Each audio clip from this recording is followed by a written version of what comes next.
ao menos os capítulos correspondentes a cada formação. E no que eu puder, eu souber tirar dúvida, eu estou aqui à disposição. Mas que a gente não perca nada, nada do que esse tratado pode nos oferecer nesse momento. Nesse momento eu digo porque mais tarde, outros momentos que vocês lerem, vocês vão extrair tesouros diferentes. Ele não tem fim. Então, estamos aqui reunidos em nome do Pai, do Filho e do Espírito Santo. Amém. Louvado seja nosso Senhor Jesus Cristo, para sempre seja louvado, e nossa mãe, Maria Santíssima. Vamos pedir a nossa mãe para estar presente nesse momento, nessa noite conosco, que ela se faça presente, que ela possa atrair a cada um de nós. E o Espírito Santo, que por ela é atraído, possa fazer parte do nosso entendimento, se apropriar da nossa inteligência e da nossa vontade a partir desse momento. Vinde, Espírito Santo, vinde por meio da poderosa intercessão do Imaculado Coração de Maria, vossa amadíssima esposa. Ave Maria, cheia de graça, o Senhor é convosco. Bendita sois vós entre as mulheres, e bendito é o fruto do vosso ventre, Jesus.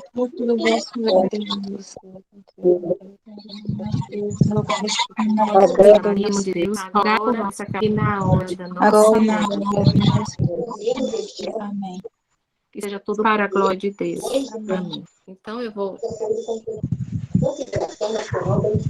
Luzia, que perguntou.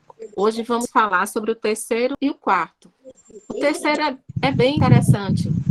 Eu gosto bastante dele. E no terceiro é importante a gente tentar entrar no terceiro capítulo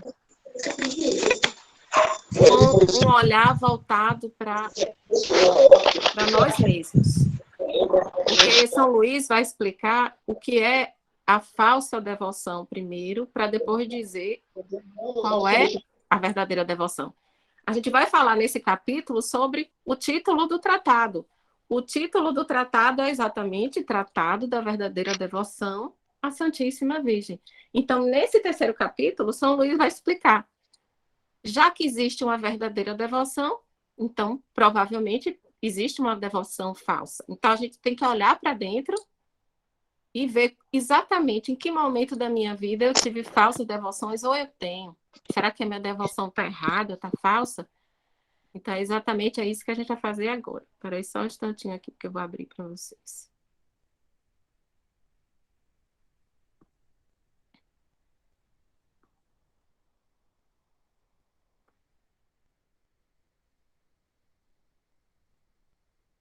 Estão vendo? Pronto, acho que todo mundo já viu aí, né? Essa frase, ela sintetiza muito do que a gente vai falar hoje. Compreenderão que ela é um meio mais seguro, mais fácil, mais curto e mais perfeito para ir a Jesus. E a ela se entregarão de corpo e alma sem reservas, para do mesmo modo pertencerem a Jesus Cristo. A gente vai voltar a essa frase depois. Capítulo 3. Oi, Manoel, qual é essa dúvida? Não vi não a pergunta.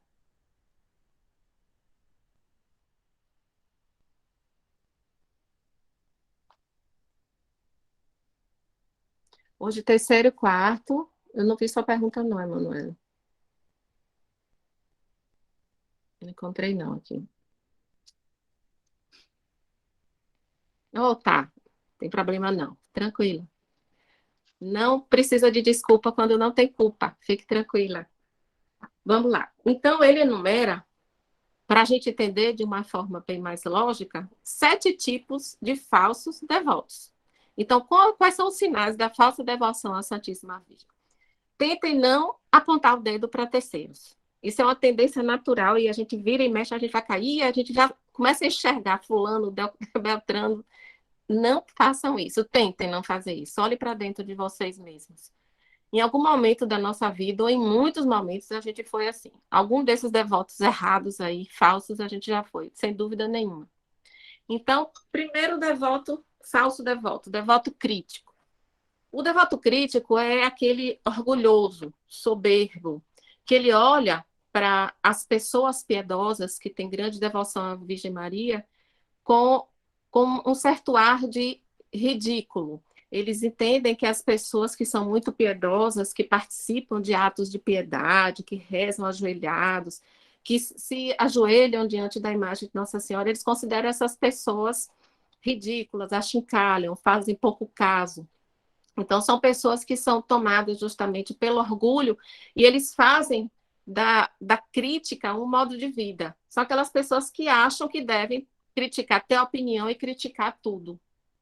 Então, é aquela pessoa que sempre vai ter uma crítica a fazer, a aparições de Nossa Senhora, a milagres, não acredita em milagre nenhum.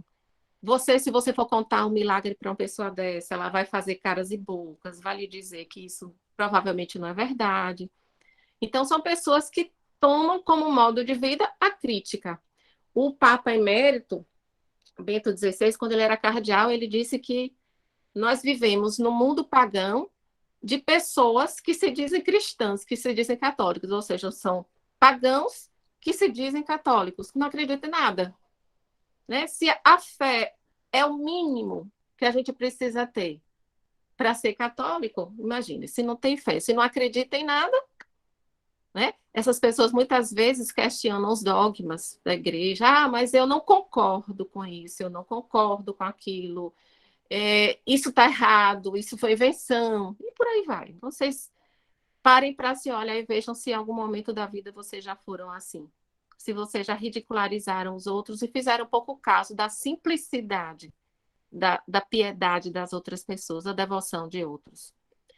Segundo, devotos escrupulosos. Pronto, isso aí é uma influência protestante no nosso meio. Tem lugares que têm uma influência maior de protestantes do que em outros. Então, tem paróquias, por exemplo, aqui na Diocese de Bonfim, existem paróquias que têm uma influência protestante tão grande que, para eles, o dia de feriado, o dia que não se trabalha é o sábado, porque existem muitos adventistas, a maioria do comércio é de adventistas, então o domingo eles trabalham e o sábado é feriado. Isso daí é um sinal de protestantização do meio, da sociedade. Mas existem outros, como, por exemplo, o escrúpulo em relação à devoção à Nossa Senhora. São as pessoas que têm medo de desonrar o filho honrando a mãe. É como se a gente dissesse, olha, se eu amar muito Maria, se eu tiver muita devoção por ela, se eu fizer muitos atos de piedade para com Maria, Jesus vai ficar com ciúme. Então, eu não posso chegar na igreja e correr para me ajoelhar diante da imagem de Nossa Senhora antes de passar pelo Santíssimo, porque ele vai ficar com raiva. Ora, nós estamos avaliando Jesus Cristo, o Deus Filho, como se fosse uma pessoa humana com sentimentos humanos medíocres pequenos, né? O ciúme seria um sentimento medíocre e Nosso Senhor jamais sentiria ciúme, principalmente da sua mãe. Porque lembre que na formação passada, a gente falou sobre a grande honra, a grande glória que Jesus deu ao Pai no momento que ele foi submisso e obediente à Virgem Maria. Então, ele se submeteu a Maria durante 30 anos. E São Luís disse que ele deu mais glória ao Pai nessa submissão e obediência durante 30 anos do que se ele tivesse feito milagres e convertido a terra inteira. Ou seja, a obediência e a submissão, a humildade de Jesus tiveram muito mais valor diante de Deus do que atos majestosos e gloriosos e visíveis e escandalosos. Então, a grande honra de Jesus é ver a sua mãe ser honrada. Ela jamais vai apagar, nem vai fazer uma pequena menção que seja de apagar a imagem de Cristo. Pelo contrário, Maria está sempre apontando para Jesus. Ela nada retém para si, ela nada guarda para ela. Lembre-se que Nossa Senhora, ela reflete a luz que vem de Jesus. Então, toda a luz que nós recebemos de Maria vem de Jesus.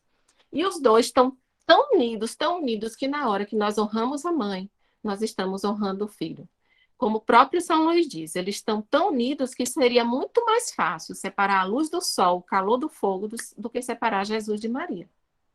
Então, não é possível, sob hipótese nenhuma, que Jesus seja apagado pela luz de Maria. Nunca, porque ela não tem luz própria, a luz que ela tem vem dele.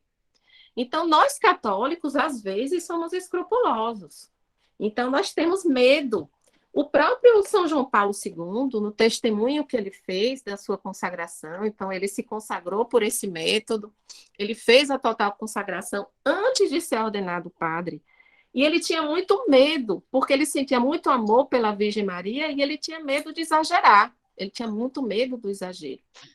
E ele temia realmente que Nosso Senhor se ofendesse com isso. Ele temia que ele estivesse idolatrando Maria.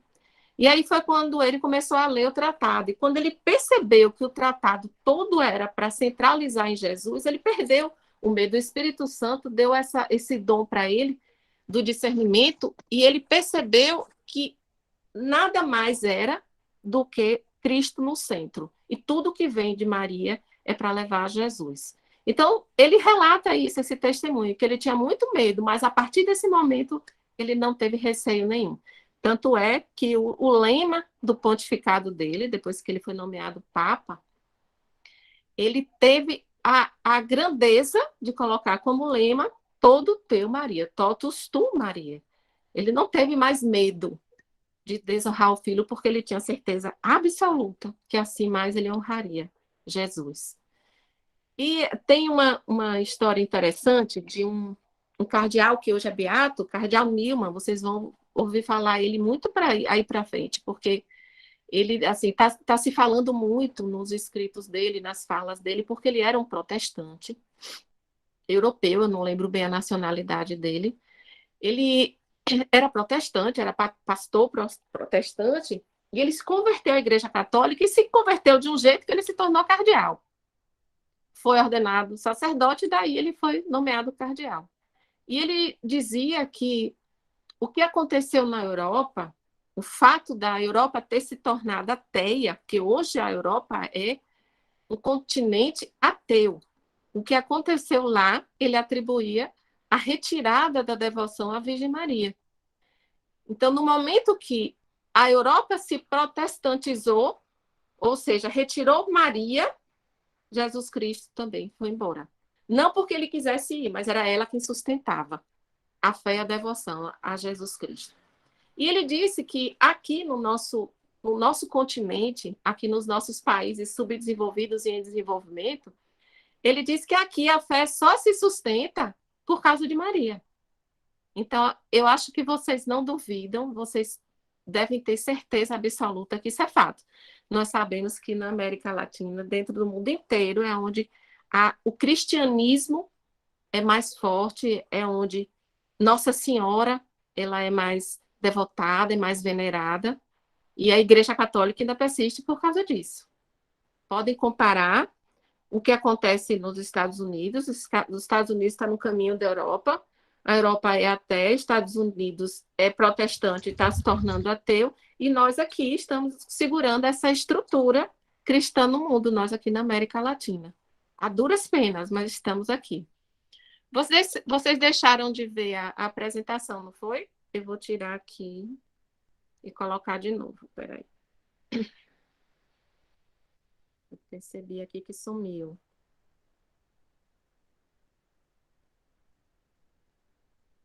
Eu vou compartilhar de novo, aí ela aparece.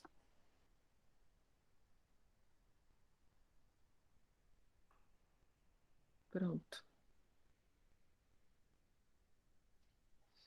Pronto, aí apareceu. Então, esses são os devotos escrupulosos. Olhem para dentro de si e se avaliem. Um dia você já fez isso? Se fez, conserte daqui para frente. Os devotos exteriores. Então, a partir do número 3, todos eles são algum tipo de devoção exterior, algum tipo de devoto exterior. Os exteriores, propriamente dito, são aqueles que só têm práticas externas. Então, assim, eles vão para a missa, eles rezam texto, participam de procissão, eles participam do ofício, rezado em público, vai para um ato ou outro de piedade, mas por dentro não estão dispostos à mudança, não estão dispostos à conversão. É tudo daqui da carapaça para fora. Por dentro, nada mudou. Eles não estão com disposição mesmo. Não querem mudar. Não têm o desejo de mudar. Eles querem só esses atos externos, porque de alguma maneira ali vai compensar o remorso, vai compensar um pouco, aliviar um pouco as culpas e talvez aliviar também a consciência. Aí vem os devotos presunçosos. São aquelas pessoas que estão entregues às suas paixões. Elas não têm disposição de violentar suas paixões em nome da fé. Então, por exemplo, são pessoas que se entregam à luxúria, à ira, se entregam à embriaguez voluntariamente. Elas se entregam às paixões mundanas, mas elas afirmam com muita veemência, elas têm certeza de que o fato delas rezarem uma Ave Maria, por exemplo, toda noite, Nossa Senhora vai salvá-la. Ela está salva. Não, mas eu rezo um ofício todo sábado. Ah, eu rezo um texto toda segunda-feira no texto dos homens. Então, ela se pega num pequeno ato de piedade, um ato exterior, para justificar a salvação, porque Nossa Senhora é misericordiosa, porque a misericórdia de Deus é infinita, muito maior do que a justiça, então eu vou ser salvo. Mas ele não tem disposição nenhuma para mudar. Ele, inclusive, são pessoas, São Luís diz que são pessoas que muitas vezes dão exemplos de histórias, algumas que são reais, existem algumas histórias reais, mas elas se pegam nisso, nesses exemplos, para não mudar. Elas continuam naquela vida entregue às paixões. Então, ele coloca da seguinte maneira: como é que Nossa Senhora vai avalizar o pecado dessa maneira? Ela não está esperando que sejamos santos e perfeitos, mas ela quer que nós tenhamos a disposição de sermos santos. Então, como é que Nossa Senhora vai avalizar um crime, a agressão contra o seu próprio filho? Porque o pecado nada mais é do que uma agressão. É mais uma agressão. É a mesma coisa de você dizer: eu vou dar mais uma cusparada em ti, Jesus. Só uma pequenininha, deixa. Deixa só eu cravar mais um espinho na tua cabeça. Deixa eu lhe dar mais uma açoitada. Como é que Nossa Senhora pode avalizar isso? Porque quando se ofende o filho, se ofende a mãe. O que o filho sente, a mãe sente. A mãe sentiu a compaixão. O filho teve a paixão, a dor da carne. A mãe sentiu a compaixão. E assim é até hoje. Eles estão unidos irreversivelmente. É a união hipostática. Essa união é impossível de se desfazer. Então, esses são os devotos presunçosos. Os inconstantes. Ora são devotos, ora não são. São pessoas volúveis, que vão pela moda, vão pelo momento. Ah, porque a galera toda está indo se consagrar, então eu vou também. Ah, porque a minha turma está fazendo agora um rosário toda semana na rua. Eu vou também. Mas daqui a pouco já não vou mais, eu não rezo mais, eu não tenho uma constância de oração, eu não me dedico, eu não me esforço. É como se eu tivesse a minha mãe e de vez em quando eu lembro que ela é minha mãe, eu vou visitar e vez por outra eu simplesmente esqueço e ela fica sozinha. Então, assim, eu sou inconstante. Como é que você pode dizer que ama uma pessoa e você não tem uma constância, né? Não é possível. Não é possível você amar e você não ter constância, porque você amar significa você ter uma prontidão, você estar de prontidão. Saiu, não foi? Porque acho que o pessoal está se atrapalhando aí, está fazendo a apresentação. Espera aí, deixa eu tirar de novo.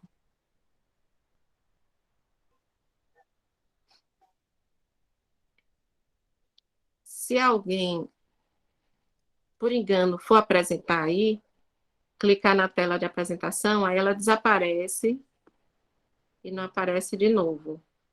Deixa eu ver se ela vai agora. Agora foi.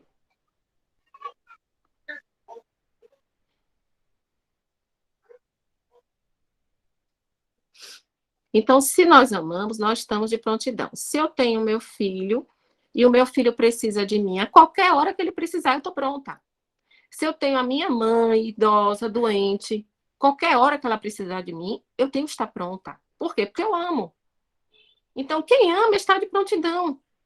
Não vai se deixar levar pelo momento, pela vontade, pelos desejos. Não. Ela está de prontidão, porque o amor requer isso daí. Aí vamos para os devotos hipócritas. É um pouco parecido com o conceito de exterior. É um tipo de devoto exterior. Só que é um devoto exterior que ainda tem aquela vontade de mostrar, quer se exibir, né? Ela quer mostrar às outras pessoas, então ela quer se vangloriar, ela quer dizer: olha, fulana ali é boa mesmo, olha, ela reza tanto. Ela, toda hora que ela reza, ela posta ali no grupo, porque fulana não pode chegar na igreja, que ela corre lá para diante do Santíssimo, toda quinta-feira está adorando. Veja, não é para a gente julgar ninguém e achar que fulano e beltrano não. É para a gente se olhar para dentro, tá? Olha para dentro de si. Em algum momento eu já fui hipócrita, já fiz alguma coisa só para exibir, para mostrar. É para a gente se olhar. A gente não sabe o que é que está no coração dos outros, não, né? E os devotos interesseiros? Bom, só vai procurar Nossa Senhora na hora que está precisando. Então, se hoje eu estou precisando de uma graça, eu estou precisando de uma cura, eu estou precisando de um pedido, eu estou fazendo um pedido para ela, porque hoje eu estou desesperada, eu corro, me ajoelho, rezo de joelho, rezo o rosário inteiro de joelho, com as mãos postas. Pronto. Amanhã eu faço um jejum, tudo ali, porque eu tenho um propósito e eu estou pedindo uma graça. E eu recebi a graça. Pronto. Quando for sábado, eu já me esqueci de Nossa Senhora. Não me lembro mais, porque ela já me deu o que eu queria, e a pessoa interesseira, ela só se aproxima na hora que está precisando. Na hora que não precisa mais, ela dá as costas. Não é assim? É o mesmo que você só procurar sua mãe quando você precisar de dinheiro. Pedir, ô, minha mãe, me arranja um dinheiro emprestado aí. Mas o resto do tempo você esquece que ela existe. Esquece que é uma idosa, você esquece que ela está doente, esquece que ela tem necessidade de afeto. Nada, você simplesmente some. Até o dia que precisar. Uma forma da gente procurar descobrir se a gente é interesseiro ou não, porque muitas vezes a gente é, sim. Eu duvido que alguém tem alguém aqui que nunca tenha sido interesseiro. Eu já fui muito interesseira. Então, como é que a gente pode descobrir se a gente é interesseiro? Você vai parar e pensar assim, em algum momento eu já ofereci alguma coisa em desagravo, só, sem pedir nada. Não, eu vou para essa missa porque eu quero desagravar aquela ofensa que lhe foi feita. Ou ao Sagrado Coração, ou ao Imaculado Coração. Ou então eu já fiz os 5 primeiros sábados, que são atos que Nossa Senhora nos pediu em Fátima, ela pediu a Lúcia, que nós fizéssemos 4 coisas para desagravar as ofensas contra o Imaculado Coração. Ela pediu uma confissão, a comunhão, então é para ir à Santa Missa com essa intenção, a recitação, pelo menos, do Santo Terço e 15 minutos de meditação na companhia dela. Então, ela pediu para que fosse feito durante 5 sábados seguidos. Para quê? Para desagravar, para reparar as ofensas contra o Imaculado Coração.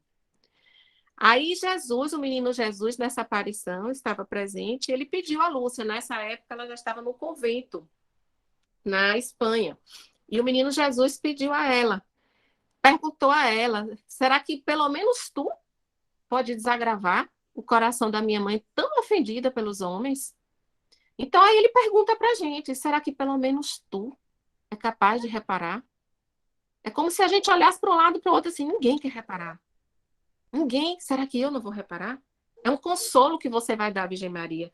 É o mesmo que você consolar sua mãe biológica por uma ofensa que um irmão seu de sangue fez.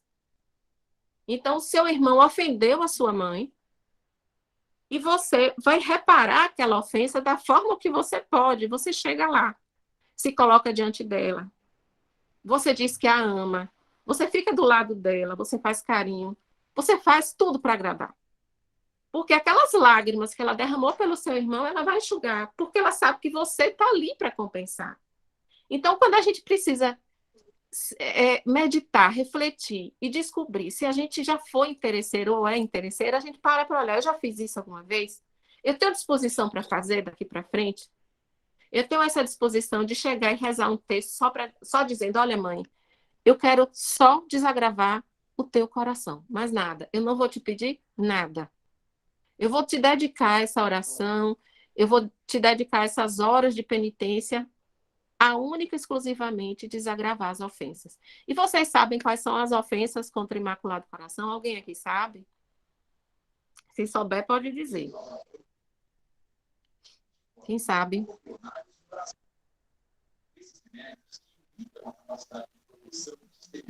Sabe uma, pelo menos? Podem falar. Pode chutar. Não tem nada, não. Porque quando Maria apareceu, em Tui, na Espanha, ela apareceu com essa imagem aqui. O Imaculado Coração cercado de espinhos. E ela disse que são 5 espinhos, Por isso que são 5 sábados seguidos, 5 primeiros sábados do mês. Quais são os 5 espinhos? Primeiro, as pessoas que duvidam da sua Imaculada Conceição, as pessoas que duvidam da sua virgindade perpétua, as pessoas que duvidam da sua maternidade divina, que ela seja realmente mãe de Deus, as pessoas que vilipendiam suas imagens, então desrespeitam as suas imagens, não podendo desrespeitá-la pessoalmente, então desrespeitam as suas imagens. E quinto lugar, as pessoas que infundem na cabecinha, no coração das crianças, o desprezo e até o ódio à Virgem Maria. A gente sabe que os protestantes fazem isso. Algumas denominações especial, elas fazem muito isso, de infundir, inculcar na cabeça das crianças o verdadeiro ódio à Virgem Maria. Então, essa é uma das ofensas e é grave, muito grave. Isso ofende e pede reparação. Assim, a ordem da graça, a economia da salvação, ela tem, vamos dizer assim, tem uma balança que vai sempre pesar. De um lado, os pecados, e do outro, a reparação. Então, vai estar sempre pendendo para um lado ou para o outro. Vocês acham que hoje, no tempo que nós vivemos, está pendendo mais nessa balança, mais para o lado da reparação ou para o lado do pecado? O que é que vocês acham? Qual a opinião de vocês a respeito disso? Para o lado do pecado. Também acho, do lado do pecado. Do pecado, sem sombra de dúvida. O pecado está ganhando longe. Então, qual é o papel nosso, como exército da Virgem Maria? Fazer e promover reparações. Porque a economia da salvação pede a reparação. Nós temos que fazer, e é fácil fazer, mas é tão difícil. Primeiro, chegar a esse conhecimento é muito difícil. Segundo, ter a disposição de fazer, o desejo. Para isso, tem que ter a verdadeira devoção. Tem que ser um devoto desinteressado. E aí, nesse slide, São Luís já nos coloca no mesmo capítulo 3. Bom, já que existem falsos devotos, então eu vou explicar agora o que são os verdadeiros devotos. É isso aí que a gente tem que mirar, o nosso foco é esse. Nosso objetivo é ser um verdadeiro devoto. Então, como é o verdadeiro devoto da Virgem Maria? Ele é interior. Vejam que faz oposição ao devoto exterior. O devoto exterior é só da pele para fora. Então, ele não tem nada dentro. O interior é justamente aquela pessoa que já desenvolveu a devoção lá dentro do seu coração e por causa daquela devoção que já se entranhou no seu coração, ela já começou a botar para fora. Então, a minha cadeia já é uma exteriorização do que tem dentro do meu coração. O meu texto já é uma exteriorização. Os meus atos de piedade, tudo isso daí já são uma consequência. Então, é sempre um influxo que vai de dentro para fora. Tem que começar assim. Sempre de dentro para fora. É terna, é carinhosa, é afetuosa.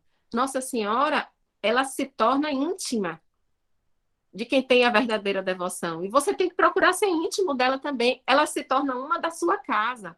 Ela faz parte da sua família, ela faz parte da sua vida, ela reina na sua casa. Então, ela é eterna porque você vai invocá-la em todas as situações, mais simples que sejam, mais bobas que sejam. Você invoca a Nossa Senhora para tudo. Ah, mas eu não quero toda hora estar incomodando. Você não vai ter medo de importunar, porque ela não se sente importunada quando nós a procuramos. Ela gosta e ela quer. Para coisa boba é para besteira. Eu vou, por exemplo, eu vou no comércio. Aqui em Bonfim, e acho que todo lugar já é assim. Tem aquela dificuldade, não acham de parar, e é zona azul, e eu não sei o quê. Ô, minha mãe, arruma uma vaguinha para mim. É uma besteira, não é? Mas faz parte. É você invocar a Nossa Senhora em tudo que você faz. Tudo. Por mais simples que seja. Lógico que para coisas, né, vamos dizer assim, dignas, não vai pedir a intervenção de Nossa Senhora para coisa errada. Obviamente que ela não vai fazer nada, né? Aí não está correto, não é honesto. É santa. Nossa Senhora nos pede a busca da santidade. Ela não nos está exigindo entrar santos. Então, não vai partir para essa devoção só quem é santo, porque ninguém entra. né? Ela pede para nós o quê? Que nós tenhamos a disposição da santidade, que a gente vá com o desejo de se santificar. A gente vá com o coração aberto, com a alma totalmente aberta para ela, que ela possa nos moldar. Vocês, vocês já viram a história da forma de Deus? Eu acho que eu falei na última formação. Então, assim, São Luís, ele explica o que Santo Agostinho tinha chamado de forma Dei. Nossa Senhora, segundo Santo Agostinho, um dos títulos que ele deu para ela foi forma Dei, a forma de Deus.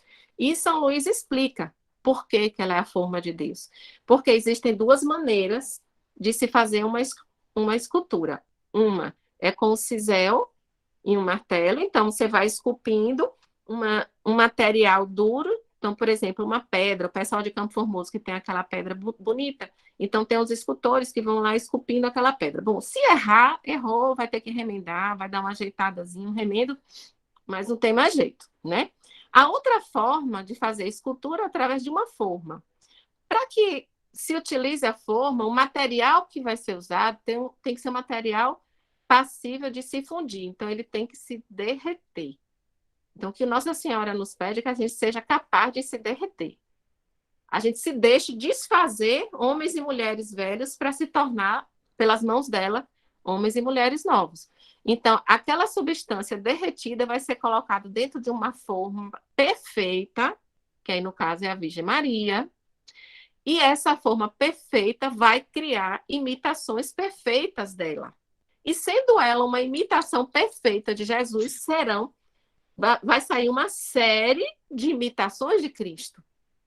Então, ela vai gerar, da mesma forma que gerou no útero dela, ela vai gerar Cristo em nós.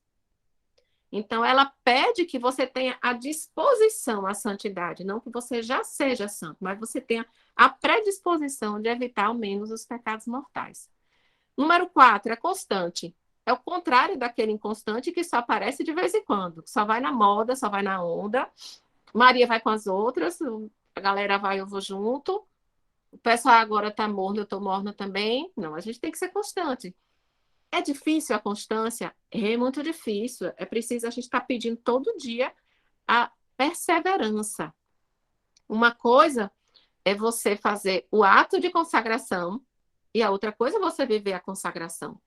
São duas situações diferentes. Para você fazer o ato de consagração, que é o que vocês se preparam hoje, vocês vão precisar de fé, principalmente as virtudes da fé e a humildade, para aceitar que você vai ter uma medianeira, que você não vai diretamente a Jesus, que você vai passar pela mediação da Virgem Maria, você tem que ser humilde, pelo menos um pouco humilde. E a fé é de acreditar, de ter confiança nela. Para você viver a consagração, você vai precisar muito mais da perseverança. Por quê? Porque tem muita gente que vai se consagrar, a maioria, e não vai viver a consagração. Então, para isso, tem que entender que essa devoção, a verdadeira devoção, ela tem que ter a constância. Eu tenho que pelo menos tentar ser a mesma pessoa em relação a Maria. Ah, mas tem momentos que eu tô fraca, eu não tenho vontade de rezar, eu rezo no automático, parece até que não é a mesma pessoa. Antes eu tinha tantas consolações espirituais, eu sentia tantas emoções e hoje eu não sinto nada. Isso aí é o caminho de todos nós. A gente não vai ter sempre esse consolo, essa alegria espiritual, esse prazer. Não vai ser assim a vida toda. Vai ter momentos de queda, momentos de provação. Deus nos permite esses momentos. É ali que nós provamos o amor, é na constância. É na hora que eu estou com menos vontade, e eu vou para a missa porque é um dia de preceito. É na hora que eu estou com menos vontade, eu vou rezar o meu rosário todinho. É na hora que eu estou com sono, tenho coisa melhor para fazer na minha cabeça, na minha humanidade, mas eu vou rezar. É um dia que vai ter uma festinha, e seria o dia do meu jejum, mas eu faço o jejum mesmo assim. Eu deixo de participar da comilança da festinha. Então, é assim, é você ter uma constância, é você saber que a sua fé não pode variar de acordo com o momento, com o seu dia, com o estado de ânimo, com a quadra de lua, não pode. É uma pessoa, Nossa Senhora é uma pessoa. E é uma pessoa que precisa ser, vamos dizer assim, precisa receber de volta esse amor que nós damos a ela. E, por fim, é desinteressado. É o que a gente já falou no outro slide. A gente tem que ser desinteressado e buscar Maria até mesmo para desagravá-la, para reparar as ofensas contra ela. Nós temos que procurar Maria também para conversar com ela, para fazer algum ato de amor, só pura e simples. Senhora, eu vou fazer isso aqui porque eu te amo. Eu vou dar essa esmola por ti, porque eu te amo, para te agradar, para te deixar feliz. Eu vou ensinar uma criança a rezar para te deixar feliz. Olha, é uma coisa que isso é meu, tá? Isso é um testemunho meu. Como no apostolado, a gente trabalha com crianças, a gente tem a escola de Maria e tem turma de consagração de criança. É uma bênção. Eu não consigo me esquecer da frase de São Padre Pio, em que ele dizia que se houvesse 1 milhão de crianças rezando o texto em todo o mundo inteiro se converteria.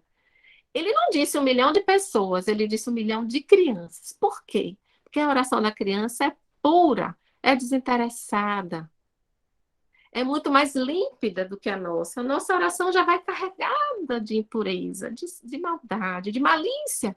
Essa malícia que a gente adquiriu com o passar dos anos, que a criança ainda tem muito menos. Tem, mas tem pouca. Ela dá com o coração cheio de alegria, cheio de amor.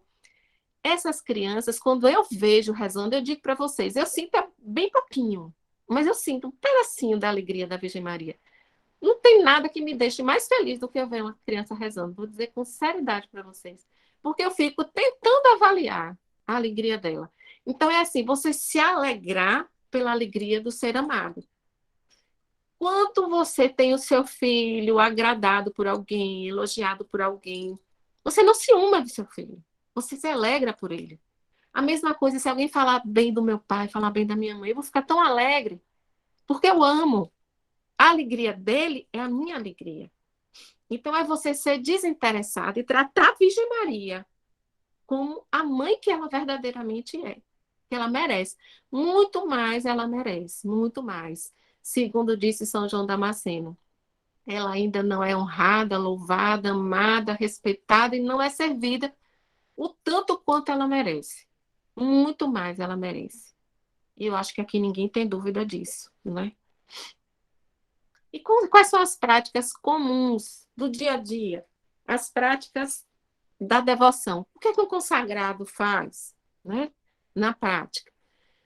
Então, honrá-la como mãe de Deus. Olha, o título de mãe de Deus. Quem sabe qual é o dia da mãe de Deus? Quem sabe aí? Fala para mim. Fala para todo mundo. Qual é o dia da mãe de Deus? O dia do ano. Olha, tem gente que sabe, tá escondida, viu? Quem sabe qual é o dia da mãe de Deus? Pode pescar. O dia, um dia, No um dia. sábado. Não, 31 de maio é o dia da visitação. Não, 13 de Olha, maio. 13 de 31 de maio. maio é o dia da visitação à Virgem Maria. 1º de janeiro, aí, pronto, Carol. Meu Deus, cadê o lugar de 13 de No maio dia é Nossa Senhora de primeiro do Fátima. ano. Né? 13 de maio é a primeira aparição de Fátima. 1º de janeiro. Repare como a gente não é bem instruído em relação a isso, né? Como a gente se passa. É um dia tão importante, mas que a maioria das pessoas ainda está na ressaca do Réveillon. Vejam só. Então, a maioria não dá mínima. Pode ver que é o dia do ano que tem menos gente na missa. É o dia que tem menos gente, é o dia 1º de janeiro. Podem observar. Principalmente nos lugares onde tem muita festa de Réveillon, né? Então, Nossa Senhora tem algumas mensagens, várias mensagens, daquele livro azul do cenáculo, que Nossa Senhora pede, as mensagens que foram feitas, que assim, foram dadas ao Padre Gobi em dias, no último dia do ano, em vários anos seguidos. Ela diz assim, passem comigo esses últimos momentos do ano. Mas é tão incomum passar esse dia de preceito. É um dos dias santos. É um dos dias santos, mãe de Deus. Assim como a Imaculada Conceição. O 8 de dezembro, que muitos de vocês vão se consagrar, é o dia santo. Mãe de Deus é dia santo, né? Então, é um dia para a gente venerar. Viu? É um dia muito importante. Então, Mãe de Deus é o título de todos os títulos, milhares de títulos de Nossa Senhora. O título Mãe de Deus é o mais importante de todos. Por quê? Porque todos os outros vieram a partir desse daí. Todas as grandezas, todas as virtudes, todas as graças, todos os dons da Virgem Maria existe pelo fato dela ser mãe de Deus. Ela é Imaculada Conceição, ela foi redimida do pecado antes da concepção, porque ela é mãe de Deus. Então, o título mais importante, nunca esqueçam disso. Então, existe uma hierarquia no céu. Essa hierarquia é o seguinte: temos a Trindade Santíssima, lá em cima e muito, muito acima. Depois vem a Virgem Maria, São José, isso diz a tradição da igreja, viu? E tem base teológica para isso. Aí vem os anjos, aí tem os 9 coros de anjos, e vem os santos. Pronto. Essa é a hierarquia. Então, o culto, Mãe de Deus já é um grande motivo e, assim, ela trouxe o que havia de melhor. Ela, como Mãe de Deus, ela guardou o que Deus tinha de melhor, que foi o próprio Filho. O resto já vem na graça, né? Então, o culto que nós devemos à Trindade, a Deus, Pai, Filho e Espírito Santo, é o culto de latria. É a idolatria, que é adoração a Deus. Só a Ele. Só a Trindade. Só a Deus. Nós devemos idolatrar. Ponto. Aí, logo depois vem a Virgem Maria, que é um culto diferenciado, e depois vem o culto de Dulia, que é dos outros santos comuns. Então, como Nossa Senhora ela está acima dos outros santos, ela merece o culto de Dulia aumentado. Então, é hiperdulia. Então, nós devemos nos devotar à Virgem Maria muito mais do que aos outros santos. Mas aí, se você se perguntar assim, mas eu sou muito devota de Santo Antônio, de São Francisco, de Santa Clara, de São Padre Pio, Santa Teresinha do Menino Jesus, continue sua devoção. Você não vai perder a sua devoção pelo seu santo de estima. Dizem até que são eles que nos escolhem, nem somos nós que escolhemos eles, né? Então, se você já tem o seu santo de devoção, continue tendo o seu santo de devoção. Peça para ele te guiar nesse caminho de consagração, que ele vai te ajudar, porque antes de você, ele já era um grande devoto da Virgem Maria. E continua sendo. E submetido a ela também, tá? Então, os anjos, os santos anjos, eles estão logo abaixo da Virgem Maria e eles aceitam ela como rainha. Nossa Senhora é a rainha de todos os anjos. E ela, por ser, pela natureza de rainha, pela graça de ser rainha, até os demônios, os anjos decaídos, ela tem autoridade sobre eles. Porque eles são demônios, mas antes de mais nada, eles têm a natureza angélica. Como eu disse, que eu tô vendo um curso aqui, pelo amor de Deus. Não fala de nada comigo. Fica quieto, João. Então, vejam só. Tem um livro que se chama A História do Mundo dos Anjos. Quando vocês tiverem a oportunidade, vocês vão ler, que ele é pequenininho. É o padre Antônio Fortea, um exorcista italiano, muito, muito santo. Então, ele conta, eu vou falar aqui para vocês rapidamente, assim, o que foi a batalha no céu. O motivo da batalha no céu, que a gente ouve tanto, né? A gente ouve lá no Apocalipse, é tão difícil de entendimento. Mas para que a gente possa entender que a provação faz parte da vida de todas as criaturas de Deus. Todas as criaturas ou passaram ou vão passar por uma provação. Porque é o momento em que nós vamos ter, para provar o nosso amor por Deus, nós vamos ter que fazer uma escolha. E essa escolha, no usufruto da nossa liberdade, nós vamos ter o arbítrio de dizer, eu quero realmente ficar com Deus ou eu não aceito. Como o Lúcifer fez. O que foi que Lúcifer disse? Não servirei.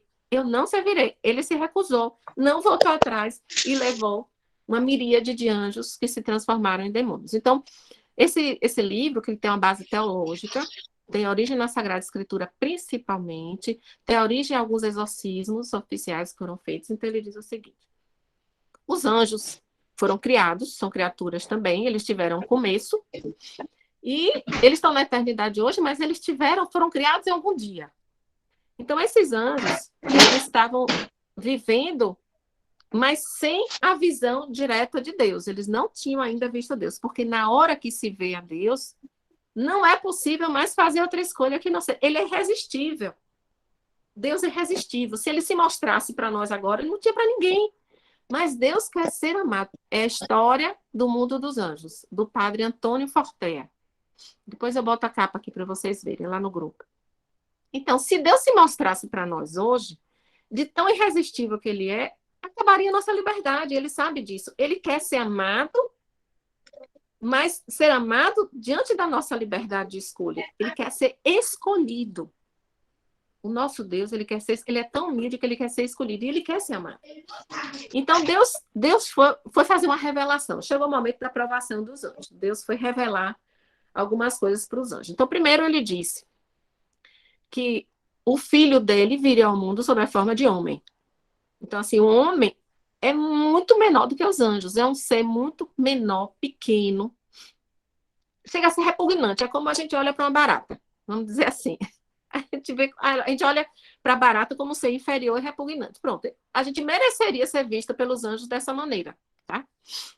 Então, ele disse, meu filho vai se encarnar num corpo humano. Ele vai ser um homem, vocês vão ter que adorá-lo. Aí já gerou o rebuliço, né? Dentro do céu. Aí os anjos começaram ali, disse assim, que história é essa? Assim, aí Lúcifer já ficou arreado. Como é que eu vou adorar um homem? Essa espécie de criatura não tem condição. Isso aí está errado. Começou aquele burburinho. Aí Deus fez a segunda revelação. E ele vai ser morto numa cruz, e vocês vão adorá-lo na cruz. Misericórdia. Além de ter que adorar um ser humano ainda morto, uma carne morta, não é possível. Aí começou.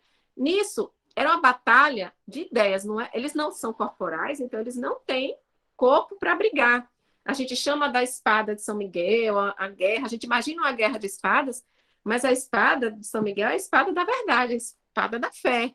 Era uma guerra intelectual. E naquilo ali, Lúcifer, à medida que ia ficando indignado, ele ia convencendo outros anjos também, do ponto de vista dele. E aí veio a terceira revelação e foi a pá de cal, foi aquela que veio para destruir com tudo, acabar. Aí foi quando Deus disse, e vocês terão uma rainha a quem deverão servi-la, e essa rainha será uma mulher. Pronto, aí acabou com tudo. Aí foi quando Lúcifer se levantou e disse, não servirei. De imediato, aí veio o arcanjo Miguel, que dentro dos coros angélicos era só perde para os anjos da guarda, então assim, ele é de um nível bem inferior dentro da hierarquia celeste, e pela sua humildade e a sua grande fé, ele se levantou que ninguém é como Deus, que é o que significa Miguel, ele quis dizer exatamente assim, ninguém pode se colocar no lugar de Deus, se Deus disse, é. Pronto. Então, esses anjos que foram convencidos pelo Lúcifer, por Satanás, eles foram expulsos do paraíso, eles não voltaram atrás. Alguns voltaram atrás e se renderam à verdade. E aí é como vocês já sabem, o desfecho que a gente já conhece, que nessa briga aí São Miguel ganhou essa batalha e foi elevado por causa da sua humildade e da sua grande fé, foi elevado à condição de príncipe dos exércitos celestes. Né? Então, é para que a gente possa entender que a aprovação faz parte. A aprovação faz parte da vida.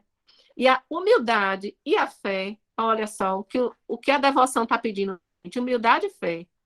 Essas duas virtudes a gente precisa, com exagero, é pedir todos os dias a Nossa Senhora. Exagera, Senhora, em mim. Com humildade e fé. Humildade e fé. Sempre. Nunca vai ser demais. Número 2, meditar as virtudes. Vocês estão com o tratado aí na mão. Quem pegar o tratado aí primeiro, abre aí no parágrafo 108. O primeiro que pegar, lê para mim, por favor, as virtudes da Virgem Maria. Aqui ele está enumerando as principais virtudes, tá? Vê se alguém pode ler para mim, por favor. 108. Lembrando que os parágrafos são os mesmos em todas as versões. Só não é a mesma página, mas as versões diferentes têm o mesmo parágrafo. Alguém já pegou?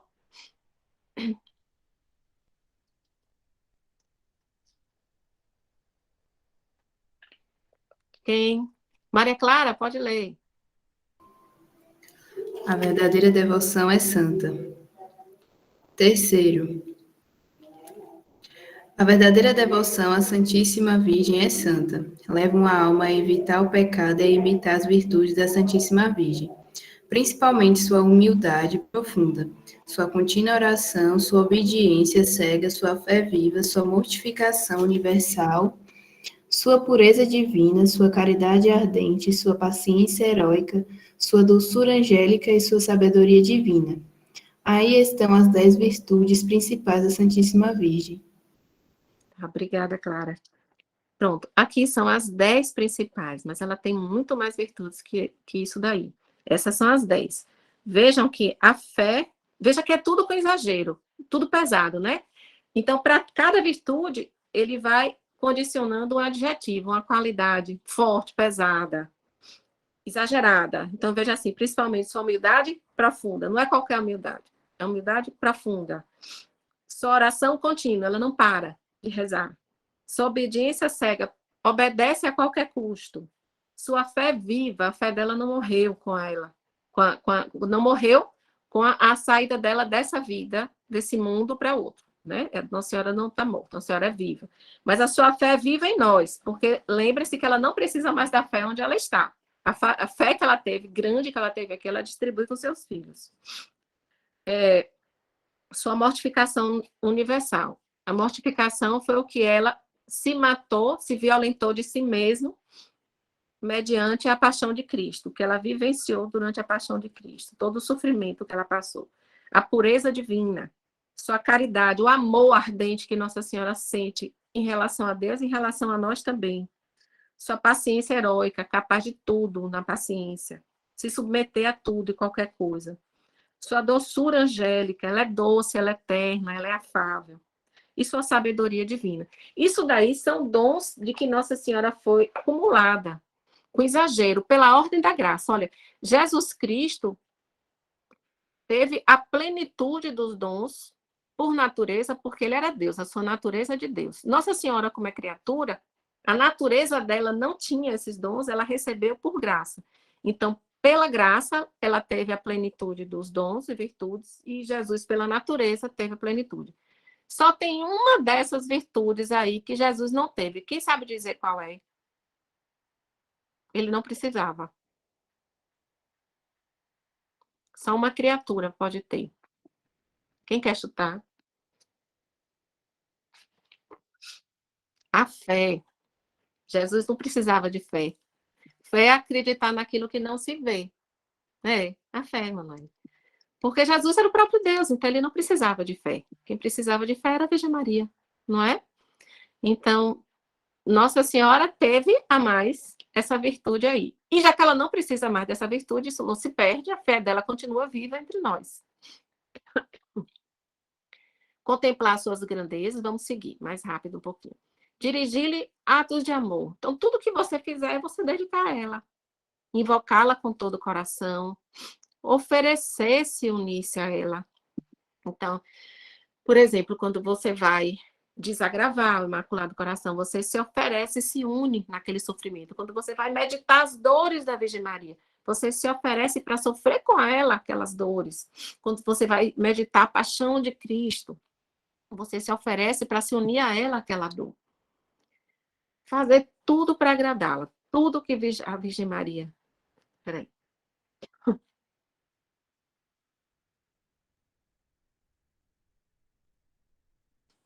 Desliguei aqui para vocês não me verem tossindo. Tudo que você faz, você procurar agradar. Você diz, olha, será que essa atitude, será que essa prática, será que esse ato vai agradar a Virgem Maria? Então eu faço. Mesmo que não seja uma coisa que me agrade muito, mesmo que vá contra a minha natureza, mas isso vai agradar ela, eu faço. E começar suas orações e terminá-las invocando. Então, a gente começa rezando pela Virgem Maria, invocando o Espírito Santo por meio dela, por exemplo, essa invocação que a gente fez, vinde Espírito Santo, vinde por meio da poderosa intercessão do Imaculado Coração de Maria. Então, você começa por ela e termina por ela. Então, você, por exemplo, vai rezar o texto, o rosário, você invoca o Espírito Santo pela Virgem Maria e você termina com a Salve Rainha. Um exemplo. E as práticas exteriores da devoção, que não podem ser sozinhas, elas têm que fazer parte de um contexto de uma prática interior que saiu. Então, entrar em movimentos marianos. Então, são sugestões Não significa que todo mundo que se consagra tem que fazer isso tudo, mas alguma coisa você deve incorporar à sua prática diária. Então, entrar em movimentos marianos. Por exemplo, tem movimento da Legião de Maria, tem movimento da Mãe Rainha, que já são movimentos muito antigos e muito bem estabelecidos. Nós temos aqui o Apostolado Imaculado Coração de Maria. Quem quiser um dia conhecer, fazer parte, vai ser uma alegria para nós. Começamos assim, somos poucos, somos pequenos, fazemos... Posso mandar assim, Manuel? Fazemos o que está dentro do nosso limite, nas nossas limitações humanas, mas assim, a nossa missão como apostolado, já vou fazer o meu jabá aqui para vocês, não perder a oportunidade. Se um dia vocês quiserem ingressar no Apostolado Imaculado Coração de Maria, vai ser uma graça, não tenha dúvida disso. E a nossa missão é divulgar a devoção ao Imaculado Coração, divulgar a recitação do Santo Rosário, divulgar o triunfo do Imaculado Coração, divulgar a consagração que vocês estão fazendo agora e divulgar o que Jesus pediu, divulgar a devoção à Virgem Santíssima. Então, nós estamos aqui para isso, e tudo que nós fazemos como escravos é para que Maria se torne mais conhecida, que o reino de Maria se estabeleça, para que assim se estabeleça o reino de Jesus. Número 2, dar esmola, jejuar, fazer mortificações espirituais ou corporais para honrá-lo. Na nossa tradição, na nossa cultura, é muito mais o jejum, as penitências, dar esmolas. Na época de São Luís, existiam as mortificações corporais. A igreja hoje não nos pede. Se alguém quiser fazer, por amor, é outra coisa, mas a igreja não nos pede. Por exemplo, muitos santos, inclusive São Luís, usavam correntes nessa área aqui do tórax bem apertadas. E algumas delas, os aros da corrente, eles tinham duas pontas voltadas para dentro da pele, cravadas na pele. Isso é chamado de cilício. Se vocês ouvirem falar de cilício em algum momento da vida, vocês vão se lembrar que é essa forma de mortificação corporal. Tá? Mas nós temos muitas oportunidades outras de oferecer e honrar Nossa Senhora. 3, usar suas insígnias, terço, escapulário, medalha, cadeiazinha. Eu vou aproveitar a oportunidade e já chamar a atenção de vocês para quem não tem ainda, para quem não se ligou nisso, para vocês procurarem já a cadeia de vocês. Lembrando que a cadeia, na maioria das pessoas, é isso aqui. Deixa eu mostrar aqui para vocês como é. Na maioria das pessoas, a cadeia é isso daqui. Já pode e deve, viu, Luísa? Não é obrigatório. São Luís disse que não é obrigatório, mas ele ainda diz assim, não é obrigado, mas é recomendável, é louvável quem anda com essas cadeias. Na época de São Luís, a cadeia era de aço, de ferro, tipo aquela corrente mesmo, que você bota no portão, bota em cachorro. É isso mesmo. É bom que vocês providenciem logo, porque não é assim tão fácil de encontrar, rápido, pode ter que encomendar, e vocês vão precisar da cadeia no dia da consagração, tá? Então, a cadeia, ela pode ser na hora da consagração. Vocês entram com ela na bolsa, no bolso, e colocam na hora exata. Tem um momento do ritual que vocês colocam a cadeia, depois de abençoada pelo padre, se for fazer com o padre, viu? Então, no dia... A cadeia, na verdade, gente, é uma marca que fica no nosso corpo. É uma prática exterior, mas ela deve servir muito mais para nós do que para quem está vendo. É óbvio que não deixa de ser um testemunho, porque uma pessoa que veja, que conheça e reconheça a cadeia vai dizer, olha, deve ser consagrada a Virgem Maria. Porque as pessoas que se consagram, na sua maioria, usam. E é bem parecido. Tem outras que optam por usar um escapulário, como cadeia, usar uma correntinha com a medalha Nossa Senhora. Pode. Nem é proibido de um jeito e nem é obrigado do outro. Mas é recomendável, é bom. Eu posso falar a vocês, por mim, o que é que eu penso em relação à cadeia. Esse é um sentimento meu, tá, gente? São Luís usava corrente, apertadas, nos punhos, nos tornozelos e aqui na cintura. Ele usava essas correntes e essas correntes só foram descobertas quando ele faleceu e foram arrumar o corpo dele. Então, naquele tempo, muitas pessoas que se consagravam usavam aquelas correntes. Hoje a gente já está se valendo do fato de que a corrente pode ser dispensada e pode ser uma coisinha simples como essa aqui. Então, esse é o mínimo que eu posso fazer. É muito pouco, né? Ah, mas pode ser de um material mais bonito, melhor, de ouro? Pode. Mas o meu sentimento, isso é meu, é um raciocínio meu. Eu penso assim, para minha pessoa, só serviria se fosse desse jeito. Simples, sem beleza, porque eu não quero que isso daqui seja um objeto da minha vaidade. Para nada. Absolutamente nada. Se eu colocasse uma corrente de ouro, pela minha concupiscência, a minha facilidade de pecar, isso para mim ia virar um adereço. Isso ia ajudar na minha vaidade, isso não ia ser bom. Então, ia virar um adereço. Então, eu quero que seja algo que se diferencie de qualquer outro adereço que eu vier colocar, porque isso aqui tem um papel que é só dele. É como se fosse uma rédea, um freio para me segurar. Porque isso anda no meu corpo o tempo todo, não sai, não tiro para tomar banho, para dormir, nada. Está aqui no meu corpo o tempo todo. Então, todas as vezes que eu parar e olhar, eu vou me lembrar. Porque, às vezes, no ímpeto, no momento em que eu posso me deixar levar pelas paixões da carne, eu posso estar esquecida momentaneamente que eu sou escrava da Virgem Maria. Na hora que eu olhar para aqui, eu vou ver e eu vou recuar, dizer assim, não, eu não posso fazer isso. Eu não devo, não é certo.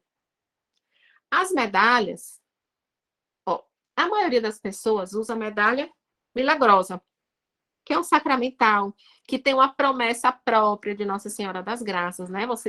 Se vocês não conhecem a história da medalha milagrosa, vão procurar. Eu vou colocar no grupo depois para vocês verem a história de Nossa Senhora das Graças. Inclusive, a gente está no mês Nossa Senhora das Graças, dia 27. História linda, linda, linda, linda.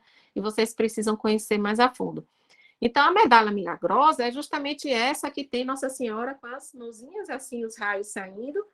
E do outro lado tem aquele monograma do M com a cruz entrelaçada. Mas vocês podem usar qualquer medalha que seja de Nossa Senhora. O que não vai ter sentido é vocês usarem. Tem até um da Canção Nova, tem um outro com a cadeia. Olha, não vai ter sentido vocês usarem a medalha de um outro santo, usarem uma cruz. Vocês podem usar o outro santo, a cruz, em outro lugar do corpo. Mas esse aí, ele denota, ele reflete a consagração à Nossa Senhora, e tem que ser dela, né?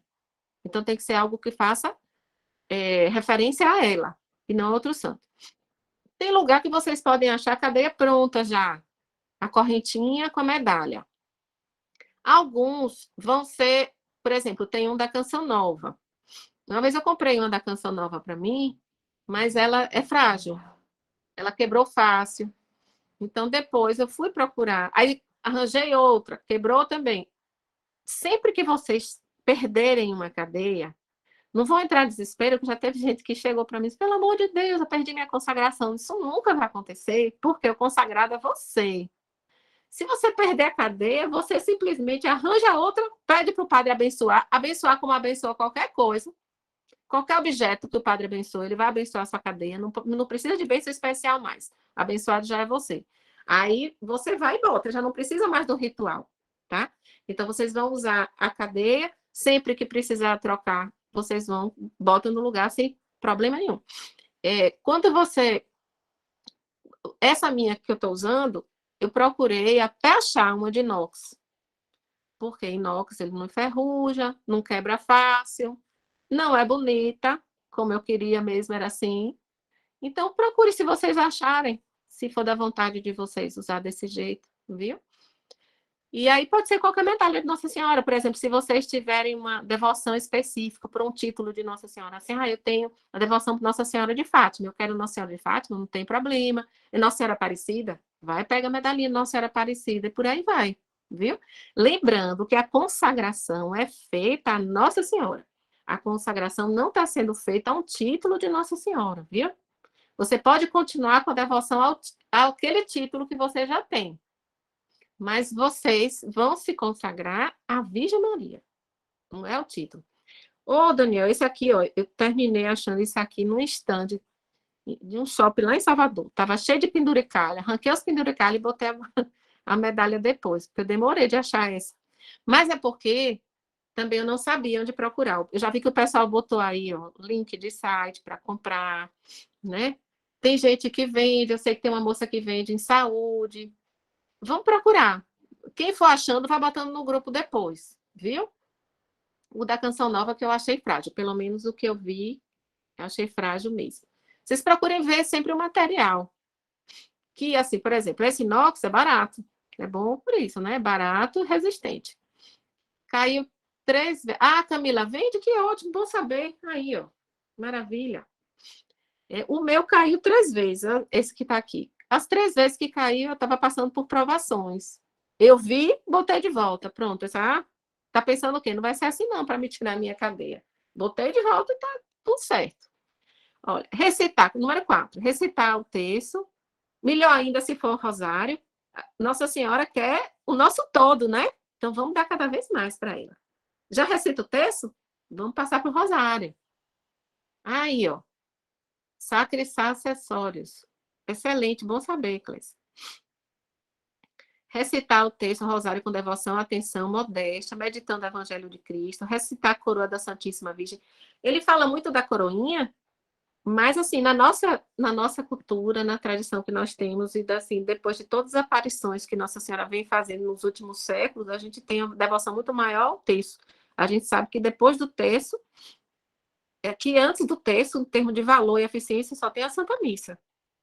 Então, depois da Santa Missa, a oração mais importante é o texto. Então, a coroazinha já caiu um pouquinho no desuso por isso, porque tem o texto que ganhou muito mais honra nos últimos séculos, pela boca da própria Virgem Maria.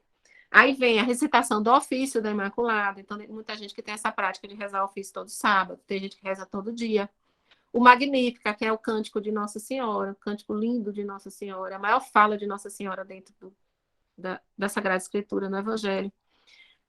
Tem muitas, vocês vão ver que eles enumeram aí bastante. Eu coloquei um resumo e o que mais se adapta à nossa situação, à nossa vivência de hoje em dia. Aí, número 5, fazer genuflexões e reverências. Por exemplo, ele sugere que, ao acordar, a gente chegue diante da imagem de Nossa Senhora, se ajoelhe e fale 60 ou 100 vezes. Então, você vai se ajoelhando e falando. Ajoelha, levanta. Faz reverência, ajoelha, levanta. Isso você pode fazer a cada 10 frases, você fazer uma genuflexão. Aí você fala de manhã. Salve Virgem Fiel. Então, assim, você está pedindo, Ave Virgem Fiel, salve Virgem Fiel. Você vai pedir a Virgem Maria para lhe dar fidelidade durante o dia. Para dar fidelidade a Deus durante o dia. E no final do dia você faz a mesma coisa. Você se ajoelha e fala 60 a 100 vezes. Graças, deixa eu ver aqui, graças Virgem de Misericórdia. Acho que é isso, graça Virgem de Misericórdia. Pedindo a graça da misericórdia para as suas ofensas contra Deus ao longo do dia, para os pecados que você cometeu, para os erros, para pagar os erros, para consertar os erros que você cometeu ao longo do dia. E reverências, assim, a gente tem sempre reverência às imagens de Nossa Senhora, a gente parar para rezar diante de uma imagem. Por exemplo, na hora da Santa Missa, vocês já observaram que tem muitas pessoas que, quando diz o nome de Maria, as pessoas abaixam a cabeça. Muitos padres fazem isso na hora que falam, na liturgia eucarística, né? Aí fala o nome da Virgem Maria e baixa a cabeça. É uma reverência, é um ato de respeito que a gente faz, viu?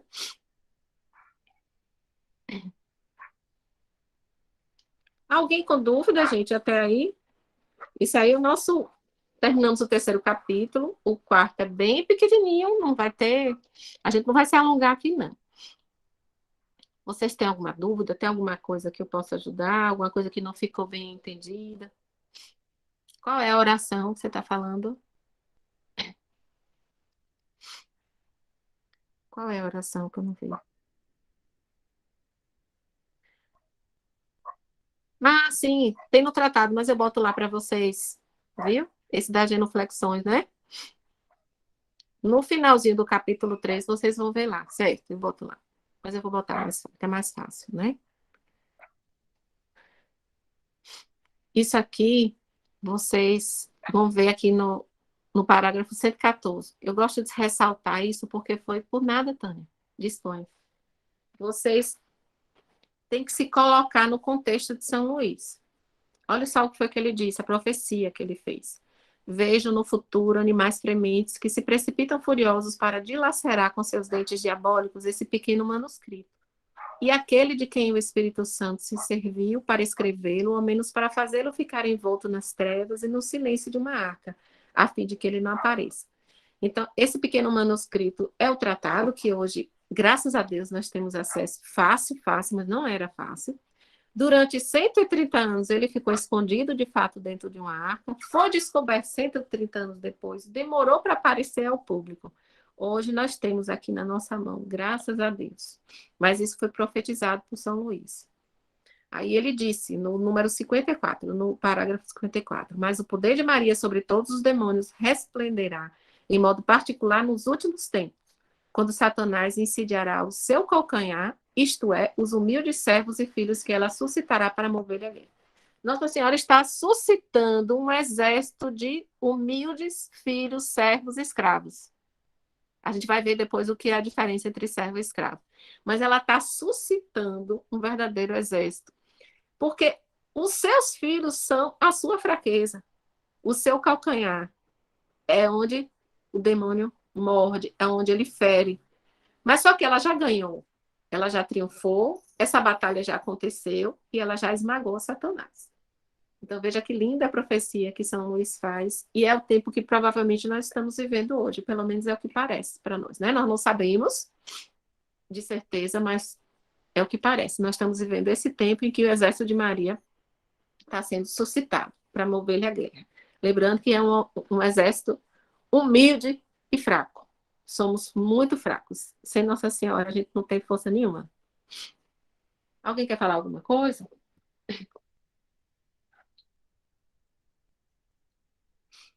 Ou não entenderam nada, ou entenderam tudo, né?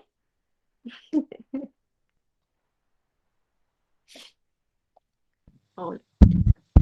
Está ótimo, só apenas cada vez mais. Eu, minha parte... É meio difícil. Assim, eu sei que para mim e para vocês é difícil essas formações online. É ruim porque perde um pouquinho do calor humano, né? Do sentir assim, o olhar das pessoas, de ter mais uma interação, ter mais intimidade, mas é o que temos, né? É o que a gente tem, graças a Deus a gente tem isso. Até aqui a gente tem. Então vamos dar glória a Deus. No capítulo 4, ele vai explicar o que é esse caminho com Maria, né? O que é que a gente está doando? Porque é total consagração e em que essa consagração se diferencia das demais. Pronto. Nós, quando nascemos já com a marca do pecado. O pecado original já vem marcando o nosso corpo, né? Então, nós nascemos como criaturas de Deus, não somos filhos ainda, e já somos escravos do demônio, porque nós nascemos já com um certo acordo, com uma certa amizade com ele por causa do pecado original. Aí somos batizados. No batismo, nós deixamos de ser escravos do demônio, deixamos a condição de criatura e passamos a ser filhos adotivos. Que grande alegria sermos chamados de filhos de Deus, como diz São Paulo. A grande bênção e a grande misericórdia, ele nos chamar de filho. Passamos a ser filhos. Mas como Deus é perfeito em tudo, ele se dá como pai e nos dá uma mãe. Ganhamos uma família completa. A família vem toda no pacote, né? Pronto. Então, ali no batismo, nós somos consagrados a Nossa Senhora. É um tipo de consagração. Então, vai ter alguém que vocês chamem. Tem alguma... Olha, as pessoas que são críticas, às vezes, têm esse argumento, viu? Quem é crítico e gosta muito de ler e tal, e gosta de, às vezes, até querer demonstrar conhecimento, às vezes nem conhece tanto assim, mas ela vai dizer assim, eu já me consagrei no batismo, para quê? Se eu já sou consagrado. Eles fazem pouco caso dessa consagração, porque acham que isso é um devocionismo, uma coisa superficial, vocês estão vendo que não é. Essa consagração, ela pede primeiro para você conhecer e que esse conhecimento vá despertar a sua vontade. Conhecer para amar. A gente conhece a Virgem Maria e nos suscita a vontade de amá-la e nos devotar e nos entregar. Então, a gente foi adotado por Maria, ela teve um filho único que foi Jesus, e nos adotou no nosso batismo. Pronto. Aí, quando a gente faz a oração de consagração, aí o que é que a gente diz na consagração? A gente dá para Maria todos os nossos sentidos, né?